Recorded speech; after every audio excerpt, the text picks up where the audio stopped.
This is MindPower. Hi there, I'm Bryce L. Tomlinson from New Depth Media, and today I'd like to do a product review for the Logitech Wireless Trackball M570 and the Logitech Wireless Keyboard K360. This will be, moreover, just than a product review. It will also be a comparison review to what I feel is these two models' predecessors. So I'm going to start out with the K360 keyboard because I feel that's going to be my shorter of the two reviews. I could be wrong.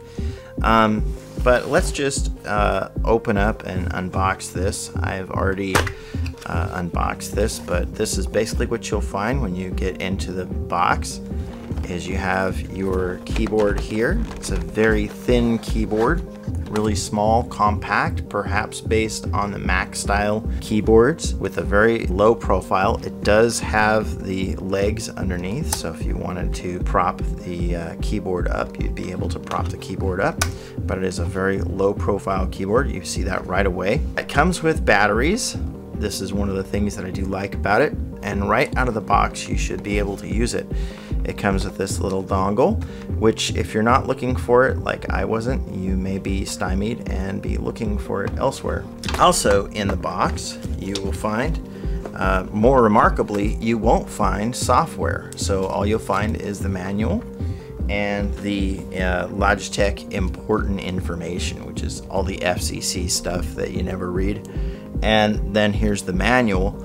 And the manual has very little to cover other than the use of the hotkeys and to tell you that you can go online and download the software, which will allow you to customize the hotkeys.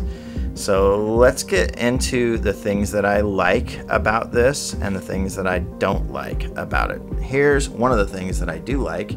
I like the new Logitech unifying receivers.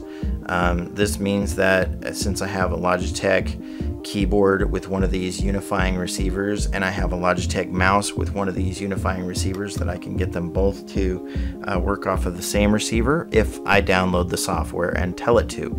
I like the fact that it has a power on and power off switch, which is previously unheard of. I like the fact that it does not have the connect button, which has been famous throughout all its predecessors. The wireless keyboards always had a connect button, sort of like what you have on your Nintendo Wii motes, but this one doesn't. You turn it on, it is automatically keyed to this receiver, and it just works. There's nothing to connect. If it's on, it's working. I like the fact that the receivers are no longer these big clunky things.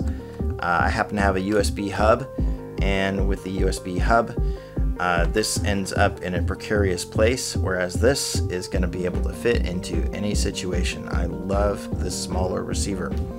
I love the fact that it's about half the weight of its predecessor.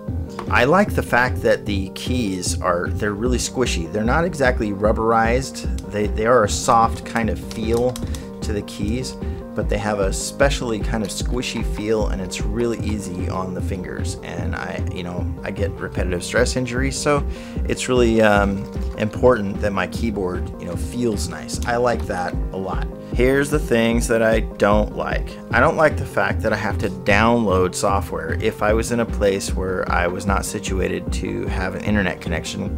Unlike its predecessor, the special keys are not set apart from this big block of keys. They're all like, the 1 is right below the F2. There's no place, like by feel, that you can really single out a place on this keyboard where there's special keys. Unlike the old keyboard style, I'm able to really feel my way around the edges of these keys and find things. These keys are not separated. All of these keys are really blocked together, and it really is making it a challenge to learn this keyboard.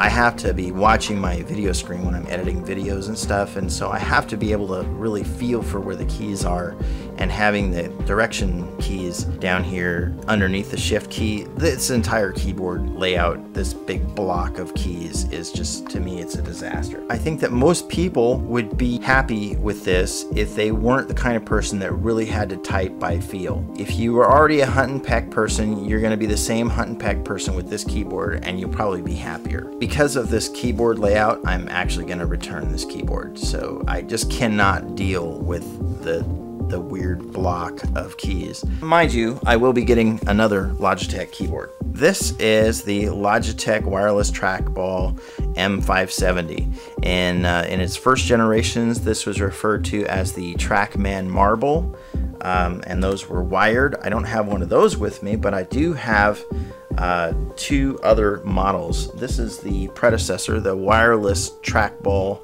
The previous ones had this problem. You have a wired wireless receiver, and this is the #1 thing to break on it. The actual mouse will probably not break, but the cord for the receiver will. This has been a problem for me consistently.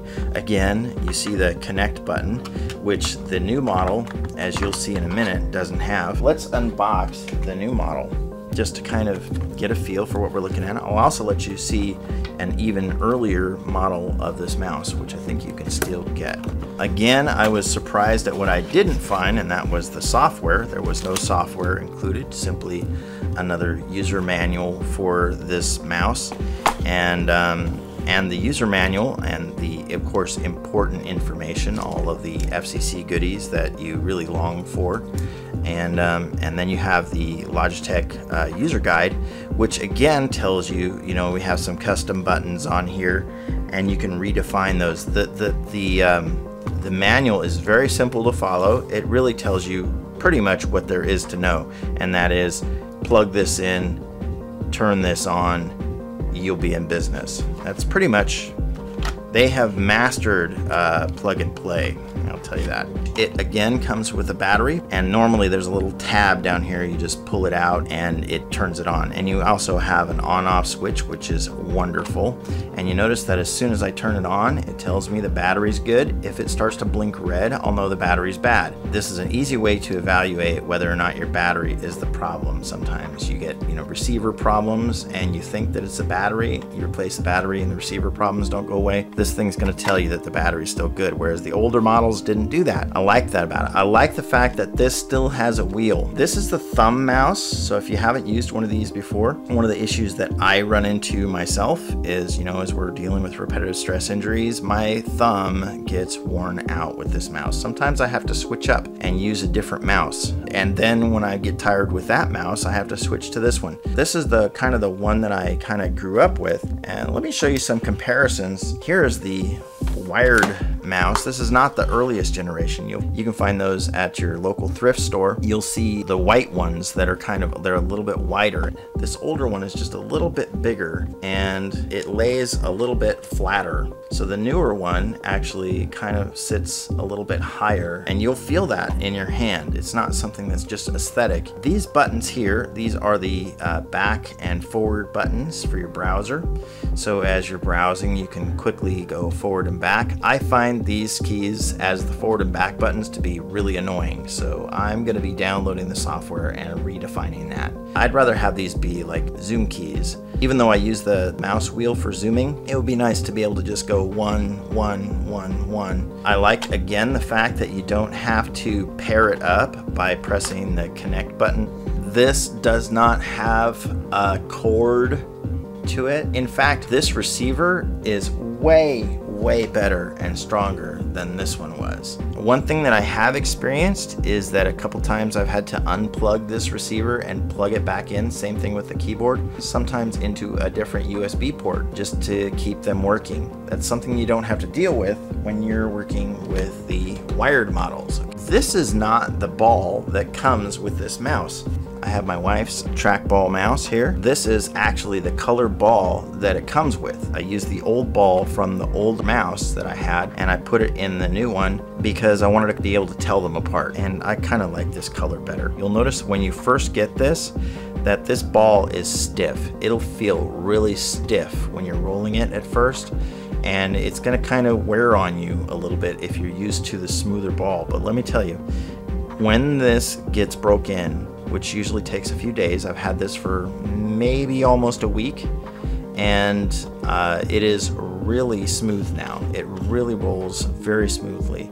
And that concludes my review of the Logitech M570 mouse and the Logitech K360 keyboard. I'll be taking the keyboard back, but this one here, these are gonna stay with us. This is my wife's and this one is mine. We have a matching set and we love them both, but we won't be getting another one of these. I hope that you've enjoyed this and I hope it's been useful information. Hey, if you like this tutorial, please give it a thumbs up. And if you'd like to see more, make sure you subscribe. Thanks for watching. Have a great day.